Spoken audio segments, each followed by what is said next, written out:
Maybe it's a classic or maybe a flop. Has Katie seen it? She probably has not. She'll sit down and watch it if it's good or it's bad. Hey, have you seen this? No, Katie hasn't seen that. Hi, I'm Katie, and if I had a nickel for every time someone said to me, "Wait, you haven't seen this movie? Oh my God, you need to see this movie," I'd be very rich. So this is my podcast where I finally watch those movies you all have told me I need to see, and I tell you what I think. Welcome to season 3 of Katie Hasn't Seen That. I can't believe season 3 is here. I have a Ko-fi now, and I put on there a goal to see if you all wanted a season 3 of Katie Hasn't Seen That. And needless to say, you smashed that goal. And so this year for the podcast, or this season 3 of Katie Hasn't Seen That. How are we on season 3? Thank you for listening to my podcast. I have a Ko-fi. You can subscribe at the Popcorn Posse level. You'll get behind the scenes of Katie Hasn't Seen That. There's already some sneak peeks up there if you want to check it out. As well as these episodes are coming out, you'll get early access to the video version. That's right. There's now going to be a video version of Katie Hasn't Seen That where I talk about the movies, and you can either listen to the podcast in the normal places or pull up and watch the video version on YouTube. And if you're a Popcorn Posse member, you'll get that early access, and you can share your opinions about what I think about movies more immediately than other people. I also will be posting my notes from each episode up on Ko-fi, so check that out. It's just ko-fi.com/KatiePetersPlays. Part of me thinks, wait, Katie, you need to check and make sure that's the right thing. So I'm going to double check. ko-fi.com/KatiePetersPlays. So that's where all that good stuff is. And thank you for making season 3 happen. It still blows my mind that y'all like this podcast enough to make season 3 happen. So video versions up on YouTube, lots of fun stuff on Ko-fi, and lots of good movies coming up for this season. And before we get started, of course, it's always good to have a reminder. Sometimes you feel like a spoiler, and sometimes you don't. This podcast contains major spoilers about the movie we're talking about, which today is The Crow. I have never seen The Crow. Cue gasps, cue, oh my gosh, reallys. This movie is so infamous. I remember in college, people were like, "You haven't seen The Crow? We're going to watch The Crow." And then guess who never watched The Crow? Even with people in college telling me you need to watch The Crow. I do know a little bit about this. I know that the lead actor, Brandon Lee, died while filming this because the prop gun wasn't completely copacetic, which is absolutely awful. But I also know Brandon Lee is the son of, hold on, I want to make sure I get this correct. Brandon Lee is the son of Bruce Lee, an amazing martial artist and actor himself. So Brandon Lee was in this. This movie's from 1994. I feel like I'm long overdue to watch this. I mean, honestly, it seems like the kind of movie I would like. The aesthetic of it, the gothic nature, maybe outcast storyline that might be a part of it. That's just what I'm guessing from stills I've seen from the movie and the very vague documentary mentions about why this movie has a dark past. It's listed as action fantasy, which is different than I thought. I'm starting to feel like, is this a superhero movie or like an anti-hero movie? This might be an anti-hero movie. So The Crow, 1994, Brandon Lee. Ai Ling is in this. Not a lot of actors I recognize. It's directed by Alex Proyas. I hope I'm saying that correctly. It was a pretty big cult hit from what I remember. This movie is in fully the zeitgeist. I had a roommate in college who loved this movie. Posters. Is it still as popular now in 2023 as it was back in the day when I was in college? And like this poster was kind of like along the lines of Boondock Saints. Had that same vibe in college where it's like, yeah, that's real cool. There was a firefight. So The Crow. What do I think The Crow is about? Like I said, maybe an anti-hero. Maybe The Crow is kind of like someone who is an outcast and then I want to say homeless. I don't know why, but then decides to make a change in the world and society as a whole. So kind of like the Joker, but like a good guy Joker. if that makes sense. That's kind of my guess for this movie. I don't really know outside of that what this movie would be. Could it be a happy story? I'm thinking no, because there was a very bad accident on set involving a gun. So I'm thinking that this is probably a darker storyline. I'm not entirely sure what it is, but maybe a man who likes crows a lot, like Batman. Oh my gosh, is it Batman? But he just loves crows? That checks out for me. I'm just going to say it's a guy who really likes crows, and he's like, I could use this to my advantage to be an anti-hero. And then he saves a city from some sort of demise. That's what I think The Crow might be about, though zero clue, as per usual. But let's see what the budget is and the box office. This movie had an estimated budget of $23 million. That is not small change, especially in 1994. The gross US and Canada, let's go gross US worldwide. US worldwide. It's like Pitbull, but for an American. US worldwide. Gross worldwide is an estimated $50,694,671. Not as much as I thought, especially if the budget was $23 million. That seems a little bit like low. That seems low. However, that does include VHS sales, DVD sales, whatever comes after that, because this movie does feel like quintessential cult hit to me. So we'll see what ends up happening watching this. And I'm excited about it, but I'm also kind of like, this movie's been built up. This movie over the years has been completely explained as, oh my God, this movie's so good. So I'm trying to manage my expectations. The movie is a runtime of 1 hour and 42 minutes. Coming in under that 2 hour mark, a little bit above the 1.5 hour mark. But you know what? 1 hour 42 seems doable to me. All right. Last but not least, let's see what the reviews are for this movie. Starting with the one, the only, Rotten Tomatoes. 84%. That's pretty good. 84% is, I don't know, about average for... No, Rotten Tomatoes is usually pretty harsh. The critics and the users of Rotten Tomatoes generally like to go hard with their reviews. So I'll say like 84% seems pretty decent for this movie. I'm getting IMDb rating as well. 7.5 out of 10. That seems pretty high. That's a passing grade if I've ever seen one. And then Metacritic. Our good friends at Metacritic are giving it a 71. 71 out of 100. This is like in the average, like it seems like more than the average person like this. But we got to go to our trusty Google users. 93% of Google users like this movie. Okay. All right. You all setting this up high for me. Back in college going, wow, we're going to watch this, and never watching it, but knowing that it was some people's favorite movie. Though, when you're in college, and you're like, I love this movie. And then you watch it when you're older and you're like, ooh, man, was I an emo kid, or was I just going through a phase? Maybe this isn't a phase, but The Crow feels like one of those movies that either will hold up or maybe won't. So I guess I'll find out. And it's like I'm sitting in your passenger seat telling you my heinous movie reviews.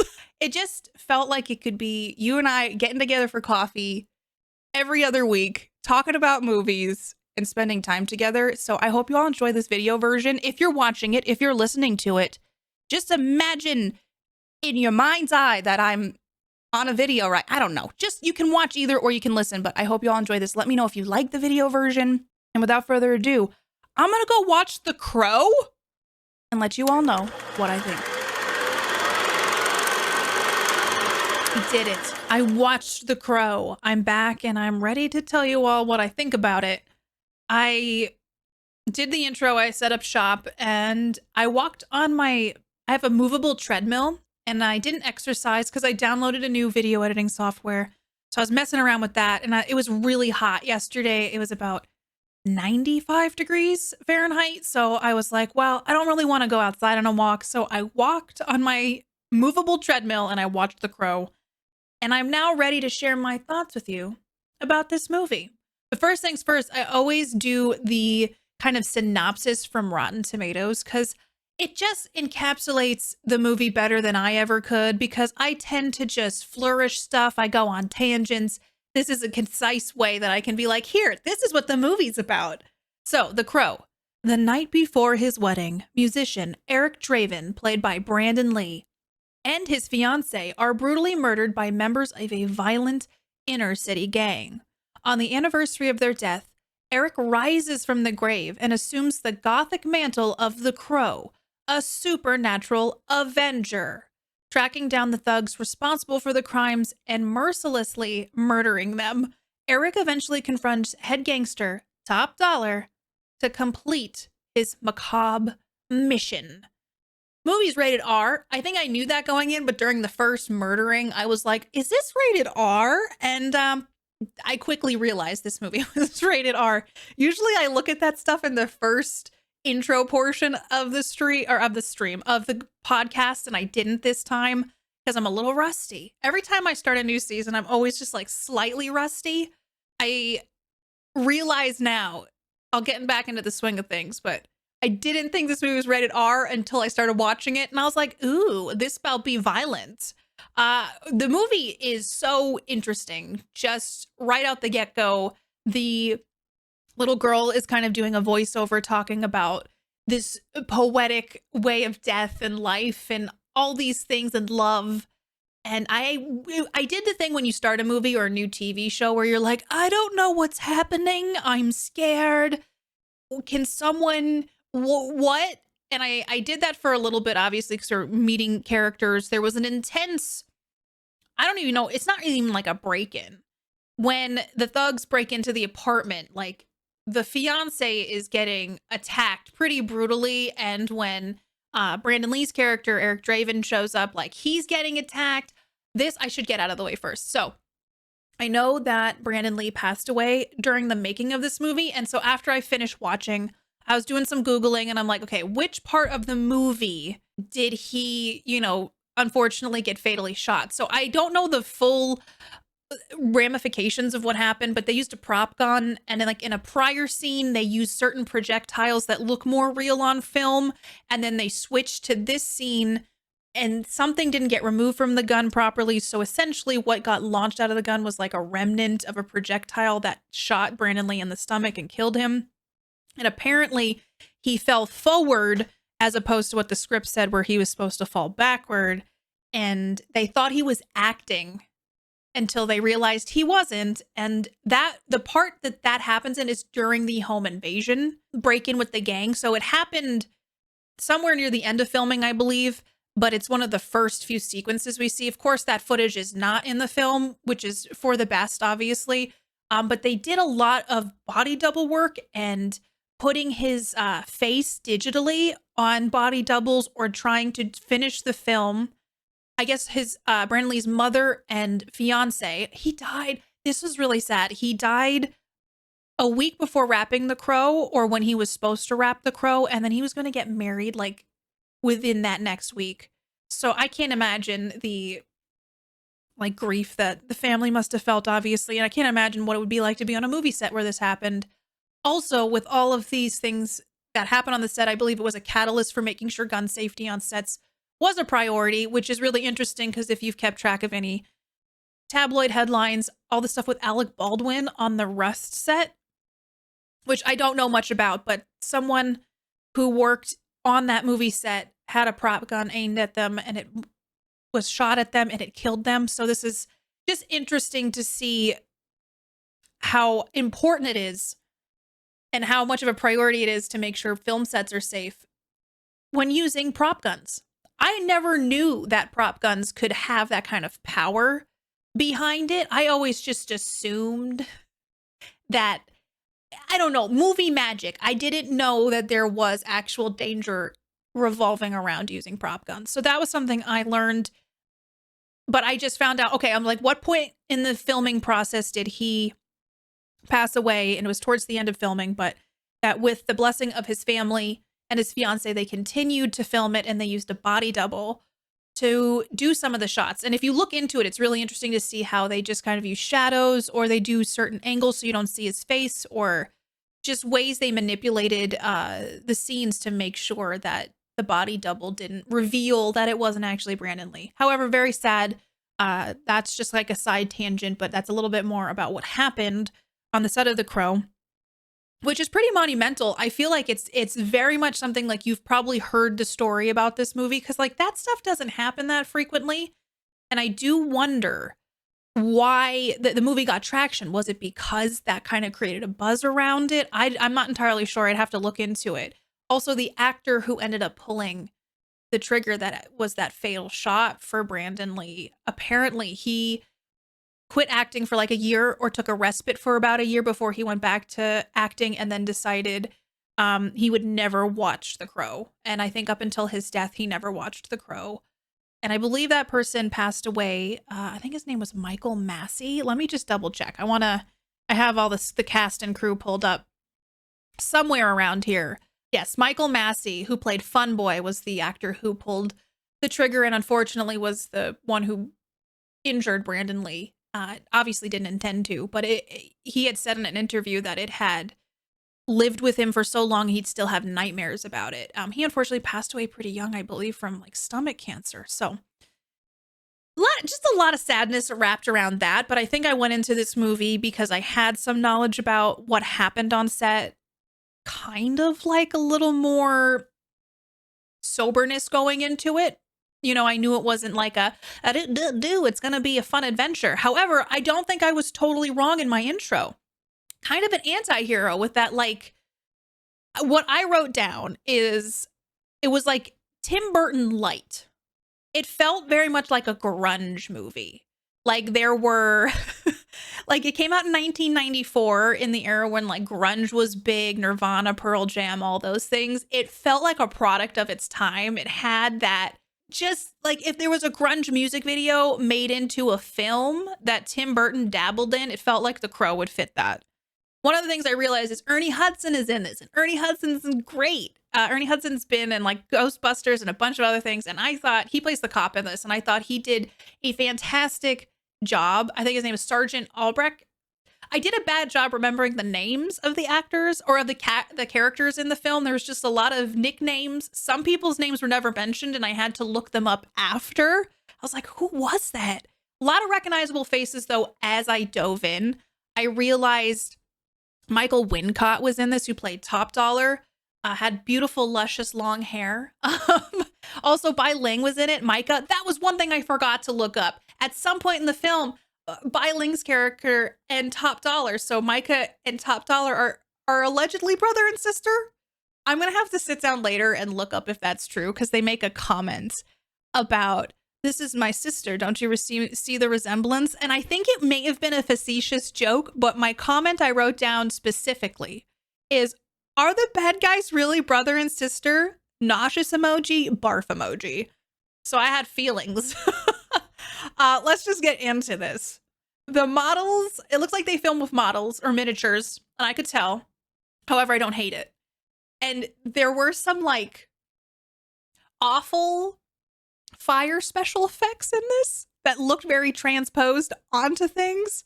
But because it's a 90s movie, it had that like gritty, real feel. Nowadays, when you watch movies, they're so like polished a lot of the time. You can notice when there's bad CGI, most films, but like they just have a different polished feel, like they're supposed to be meeting some sort of quota of some kind. And I just felt like this movie had a realness to it that I actually really appreciated. This was like when I was getting into it, I'm like, what's happening? I don't understand. There's crows, there's souls in purgatory maybe, and the crows help with that. And then your soul is in a crow in purgatory. So I was doing all that kind of puzzle work. And I was sitting there and I'm like, is there an apocalypse night? The night before Halloween? Like these gangs go out and just create chaos and light everything on fire? And I had a feeling of like, is this the Purge? Have you ever seen the Purge movies where it's like one night a year, the government sanctions that government officials are off the table, but you can do any sort of crime one night a year. And I was like, is that what's happening? And then come to find out later in the movie, it's more so that the environment in the inner city in which I think this takes place in Detroit. I need to double check. But from what I saw, it seemed like it was Detroit. Yes, it does take place in Detroit. Also, I realized this is based on a comic book series. It had one of those feels, when you're watching a movie. It's not quite Marvel Universe. It's not quite DC, but it has that like gritty. This came from some sort of graphic novel-esque type environment, and it felt that way. It kind of gave like Tim Burton Batman and Robin vibes. I've never seen a Tim Burton Batman and Robin film fully, but that kind of feel that superhero, anti-hero kind of movie had in the mid-90s. It really carried that torch. The comic book series is written by James O. Barr. Have not checked it out, but I'd be curious to see how the book relates to the films and the style. Because I love when you can see films, because comics sometimes to me feel very much like storyboards. So you can kind of see the parallels between them or how things are different. Maybe someday I'll pop up my library app and take it out from the library and take a peek. But I immediately kind of got engrossed in this film more so than I expected to be. It grabbed me in a way where I was like, what's happening? It rained a lot. That was one thing I noticed. I think that was a tagline for the movie too. But I also feel like the rain situation made me go, wait, what was the budget for the crows? But what was the budget for the rain? I think it's a very important question because, damn, it rained a lot. But at the beginning of this film, Eric and Shelley, the fiance of Eric, are pretty brutally attacked. And, Shelley gets sexually assaulted as well as just beaten up. And then Eric is just flat out murdered and pushed out a window to die. And they were taking care of this kid named Sarah, whose mom, we find out later, is kind of a deadbeat mom working at a bar. And she kind of has a come to Jesus moment, but it's more like a come to the crow moment later in the movie. It's just this kind of puzzle piece together family that worked and then was torn apart this one night by a gang of bad guys. That this movie honestly felt like a PSA of just, don't do drugs, don't join a gang, don't light things on fire.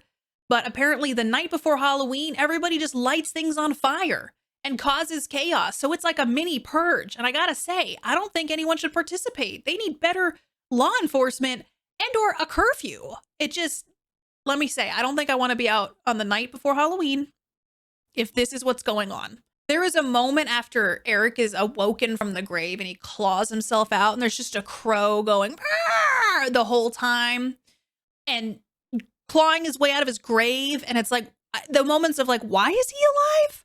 There's like a mystical power of some kind. And the crows apparently have a way to bring people back from the dead. And Eric is able to heal when wounded. Like, he gets cuts on his hands and they heal immediately. But he kind of wakes up and does that thing where he's just like, what is happening? It's like a mini Frankenstein moment, but he doesn't look like Frankenstein. But he kind of awakens from the grave, confused, has a ton of flashbacks. Like, everywhere he goes, it's just everything's flooding back to him. A crow is following him. So he kind of has a crow BFF throughout this, which I respect. And crows are pretty cool creatures, honestly. I will say later, I have a fun fact later that they're not in fact crows, they're ravens. But I love the imagery of the crow and that he comes back from the grave and has a crow buddy with him. Like, the crow is kind of like a familiar of sorts, a guide and a comfort. And I feel like I enjoyed that. It just made it make more sense. There's a point where he's kind of climbing back to his old apartment that still has the crime scene tape. I think the cops and the law enforcement really need to up their budget and kind of resolve some things. Because if there's still crime scene tape a year later, you got to figure some things out. Okay. I'm judging fully this police department. However, not Ernie Hudson's character, because he was the best. So he gets up to his apartment and there's a moment where he reaches for the door handle and you just kind of see his arm It was very first person video game. And I thought that was a bold choice. They didn't really ever do that again later in the movie. And now that I'm thinking about it, that may have been because they filmed that after Brandon Lee died. So that may have been a choice because they were trying to eliminate any facial shots. During this flashback sequence, though, this guy was dropping to his knees left and right. I was worried for his knees. He was just constantly standing up, buckling, going down, landing so hard on his knees. And I'm at a point in my life where I need to protect the knees. We always should protect the knees. It made me very nervous for his knees. There's just a lot of like, I'm up. Oh my God, trauma. And then bam, left, right knee on the ground. I like that the gang in this movie was also like a low rate Nirvana. It was like kind of pseudo Kurt Cobain. Was there a David Grohl in there? Maybe. The gang that Eric is kind of hunting gave full, really, really not doing well Nirvana vibes. And I don't know if that was on purpose, but there's a point where you meet them all kind of a year later after they've committed this awful crime. Eric is back from the grave, just kind of like, I'm hunting you. And then we meet these gang members a year later, and they're like eating bullets and taking shots and eating cigarettes and taking shots. And I'm like, they're literally eating garbage. Then they get up and all try to kill each other. And I'm like, why are you all hanging out? Like, I guess when you're a part of a seedy gang, you really just can't pick who you like. How do you get so deep into that gang that you just are like, let's take shots and eat cigarettes till like, maybe I'll kill you right here, right now. And again, I think this movie was just a great example of why you should never join a grunge type gang in this fictional world. So it's just something to take with you in the future. And also, they don't seem to even really like each other. And that was very clear when they all try to kill each other, having a drink at the watering hole.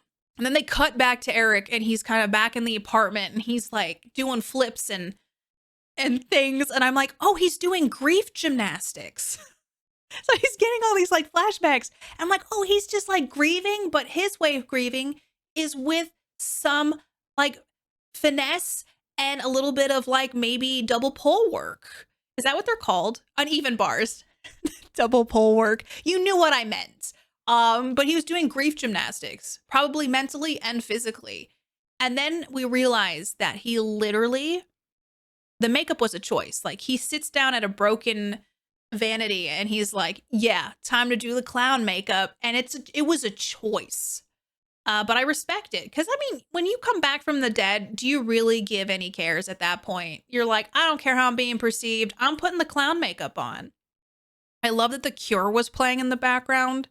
This was one of those movies where they're definitely pushing that soundtrack to the movie kind of thing. Like the 90s were different with soundtracks. And I loved The Cure. I walked down the aisle actually to some quartet versions of Cure songs, and I grew up loving The Cure, and so I was like, it's The Cure, and I was like, how fitting he's putting this makeup on while listening to The Cure playing in the background.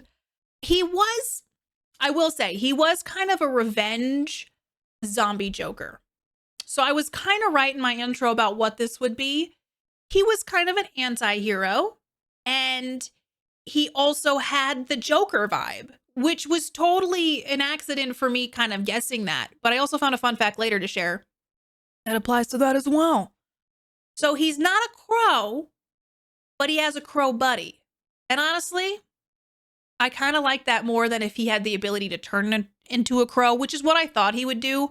You know how like I thought he'd be like, it's time to unleash crow powers. And then he would like run, and then there'd be some sort of animorph CGI, and then he'd be a crow. Instead, he just had a crow buddy, and he kind of had a crow buddy cheerleader amongst all of the fights and murdering he was doing.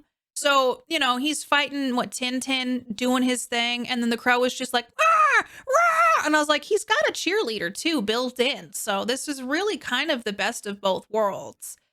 There's also a lot of like action and martial arts built into it. And there was some roof parkour. And I was like, wow, how far back does parkour go? Because Brandon Lee's like running across rooftops and he is literally doing parkour. And I'm like, man, the lineage of parkour might be something I need to look into at some point. But also while he's doing this parkour, I'm asking myself, but why are you alive again? And that's something. He's not really alive though, is he? He's kind of is in purgatory. I think that is the meaning of it, is that he's got unfinished business and the crow is facilitating it with the crow's magic. Maybe I shouldn't think about it too hard. One of the first bad guys that Eric finds is the knife guy. I don't remember the knife guy's name. I believe was it Tintin? I think it was Tintin. This guy just loves his knives.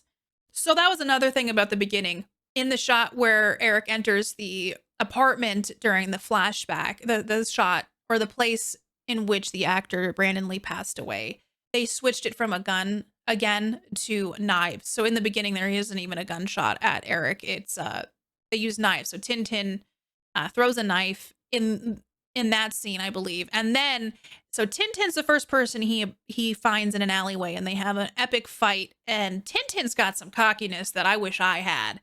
And he's just got knives. He's just pulling knives out of everywhere. And I'm like, man, this guy is stacked with knives. But it seemed like his specialty.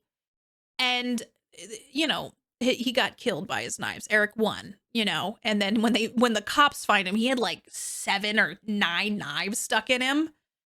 Talk about hubris, you know what I'm saying? It just felt like this movie was, if Tim Burton was grunge style, and it felt like it had what was popular in that era, like being at that bar with the music playing. It was very grunge style music. It felt like a grungy Tim Burton, and not to make comparisons, but it was like Tim Burton kissed it, gave it a little kiss. And then they were like, we also listen to Nirvana a lot. Do you know Sub Pop Records? I listen to them. That's what it felt like. We also meet the bad guys in this, and Micah, who is played by Bai-Ling. I don't know, what, someone in the comments tell me, was it brother and sister? Was that just a weird joke they popped in there? But Micah overlines her lips, and let me tell you, she was giving Kylie Jenner a run for her money, or was the person who inspired Kylie Jenner before all the lip filler. The overlining, it was a look, let me tell you. And it was just interesting meeting the bad guys, because you know right from the get-go that they're just not good people. There's like a dead lady in their bed, which, you know, there's just a lot of complicatedness to this relationship in whatever way it is. They also took the eyeballs. I don't know what that was about. I think they're just bad people. They're also saying like the eyes hold so much. There's a lot of layered in, I think, metaphors and allegories and like little bits that are meant to be kind of shown as a deeper meaning than face value kind of thing. And I do appreciate that. And I feel like if I ever watch this again, trying to pay attention to like, well, you know how people say eyes are the windows to the soul, all that kind of stuff. There's quotes from Shakespeare in this. There's quotes from Edgar Allan Poe in this. It's just, there's a lot of layers to this that I didn't expect when I put this movie on. There's also a moment where the bad guy, what is his name? Not Top Shelf. Top Dollar. Close, but no cigar. Top Dollar literally says, I got this snow globe from my dad. And then he's like said this quote from his dad that was like super morbid. And I was like, man, that might explain why he's the way that he is. And that makes me also go, maybe they're not brother and sister. I'm really hung up on this, and I should have investigated. Okay, I'm going to do it right now. Were Micah and Top Dollar really brother and sister? Oh, I found it. Okay.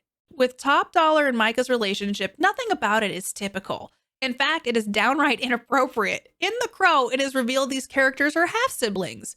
But instead of treating each other like siblings, they interact with each other like a romantic couple. Oh, it is true. Oh, no. Oh, wow. Okay, well, there you go. If you wanted a little fun fact about that, I got you. All right, let's keep on moving. Okay, diving back in, there is the part with the pawn shop owner. And when Eric's attacking him, literally the pawn shop owner just says over and over, shit on me when he's like scared and being attacked. And I'm like, that's what a real person would say. Like if I was in that situation, I'm not coming up with an eloquent curse word string. I'm saying shit on me, you know? So I appreciated the realism of that. I I also have to ask, why do cops always hate each other so much in the movies? Like, this is talking about, there was I don't know the character's name, but the homicide detective, Torres, I think. Torres just didn't like Ernie Hudson's character. And I don't know, why do detectives hate regular cops so much? Like, what happened? What happened between these two factions of coppery that made them just go, no? We just inherently are always against odds, and you get out of my crime scene, beat cop. It's just odd. Shouldn't the cops be working together? In every movie, or every TV show. Like, I started watching The Rookie, and I need to watch more of it, but it's the same thing. It's detectives and regular cops. They don't like each other. Aren't detectives cops at some point, like regular cops? Don't you have to work up to that? It just feels like you'd solve a lot more crime if you got along. And that's all I'll say. Maybe these thugs would have been off the street before they did a big old murder and attack if you guys worked together a little bit more. So I just think that's something to think about and chew on. I also noticed that when Eric ever has flashbacks, he's very vulnerable. When he's got flashbacks going on, he really needs to work on when he has a PTSD flashback. Cause I'm like, people are going to get you. If you are in active battle and you start having a flashback, you need to like get cover immediately, because when he found the ring in the pawn shop, I was like, dude could just get attacked. And I guess it was an interesting mechanism that they used, that he did show that he had vulnerabilities. He just come back from the grave like, I can heal. And it wasn't like an all like omniscient being, supercharged version. He could heal and he was technically immortal, but that he still had emotional shortcomings. And I thought that was an interesting choice. I will say, so he gets the rings. He's telling the guy at the pawn shop, like, you're my messenger. Go tell all these baddies I'm coming for him. And he put a bunch of rings in a gun. He also threw the box at him. And I thought this was an interesting line. He's like, each one of these, well, he's throwing like the rings at the pawn shop guy. He's like, each one of these are lives you've ruined.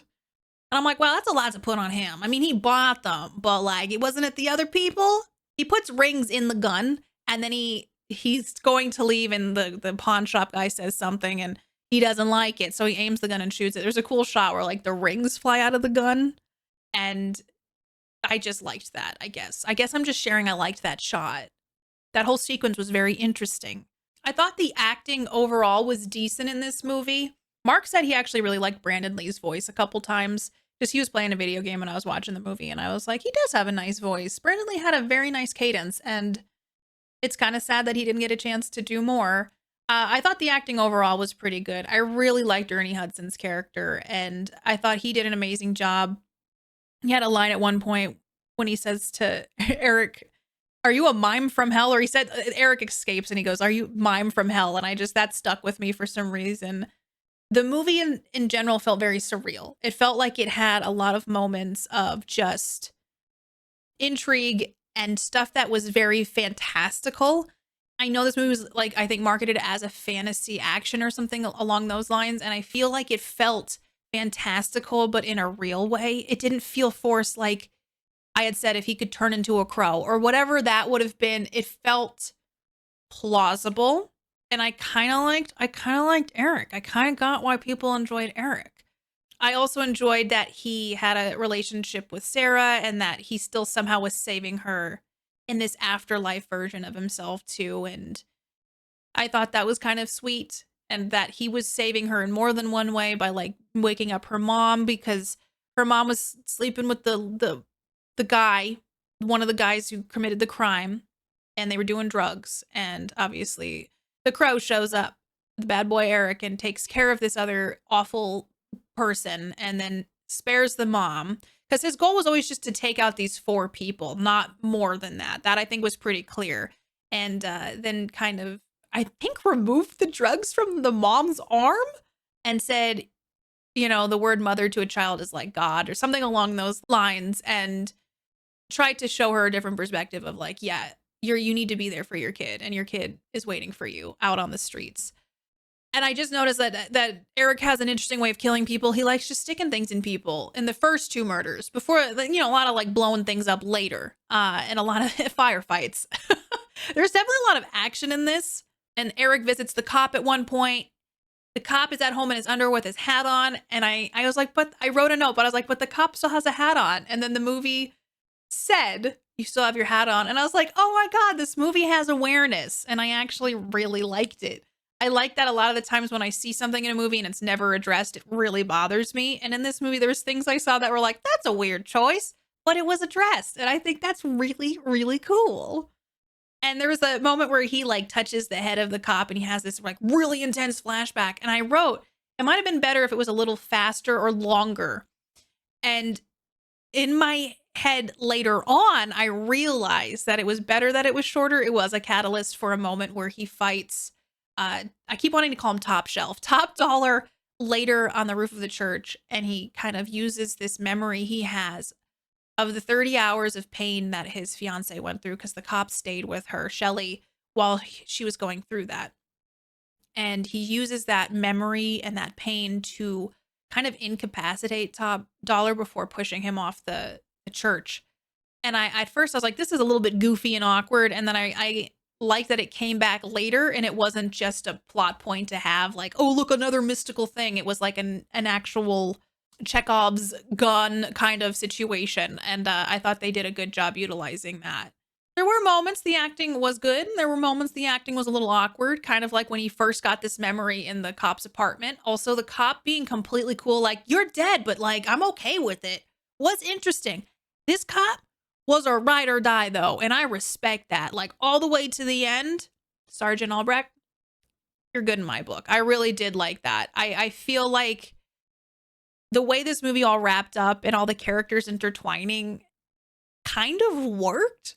I think I liked this movie. It reminded me of a Heath Ledger type Joker, but like a good one. Like, not, you know how Joker is really bad in the Batman movies? Like, this felt like a benevolent kind of, you know, Robin Hood-esque type, you know, character. And I enjoyed what they did with it. I liked the movie more than I expected it to. So I guess I kind of like The Crow. I guess I liked it. And I guess I'm going to give it a rating. Y'all know I do a themed rating. I'm going to give it a 7.5 out of 10. Torrential, unexplained, frequent downpours. There's a lot of rain in this movie. Let me tell you. Y'all tell me what you think of The Crow. What were your favorite parts? Did you not like it? Do you agree with me? Tell me your theory crafting of this movie and if this movie had an impact on you in some way.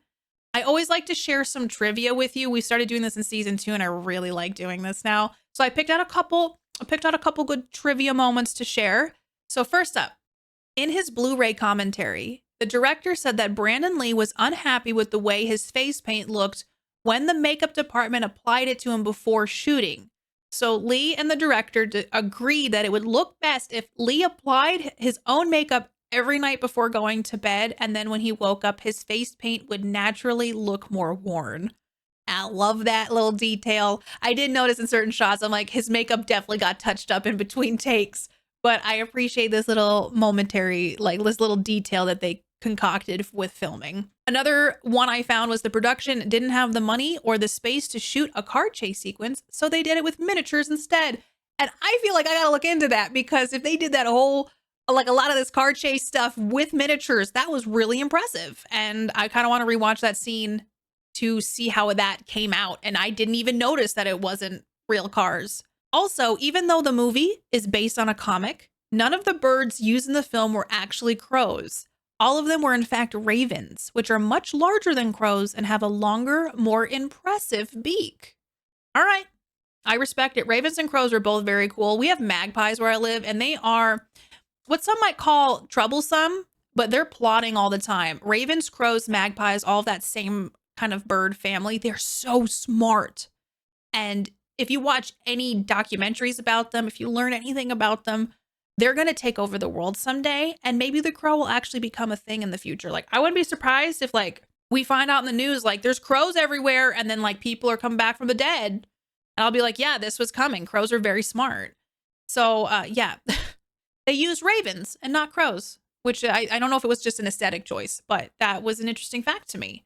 And also, the makeup of Heath Ledger for his role as Joker in The Dark Knight from 2008 was inspired from Brandon Lee's Crow makeup from this film. And I was like, did I somehow kind of like know that instinctively? Maybe I heard it somewhere. Who knows where I got that information, but I felt very validated. Like, oh my gosh, I was kind of right about what the movie was, and can draw some comparisons to other pop culture. So you can tell when something's been influential when it has influenced big projects that have done really well. So that was pretty cool. And those were just a couple trivia facts to share with you about this movie. I normally have comments that you all share with me. Anywhere you can comment on one of my podcasts, do it. I like to insert those into the end of each episode. I also have a Discord. It's just Katie Peters Plays Discord server on Discord. And you can comment in the Katie Hasn't Seen That section. I try to pull comments from all over the place, and I love hearing your opinions, whether you agree or disagree with me, or if you have fun facts to share about the films, all that stuff. So get to commenting. I'm excited to see what you all think about The Crow. And if you ever have any more recommendations for Katie Hasn't Seen That, movies you'd like to see me watch that you think I haven't yet, let me know there too. All right, that should do it for me. Thank you so much for listening to this episode, The Crow, episode 1 of season 3 of Katie Hasn't Seen That. Again, tell me what you think of the movie, and I can't wait to catch you all in the next one. And I will see you all very soon. Keep your popcorn warm for me. Bye. If you want to hang out with me more, or if you just want to yell at me for my thoughts on a specific movie, I stream over on Twitch at www.twitch.tv/KatiePetersPlays.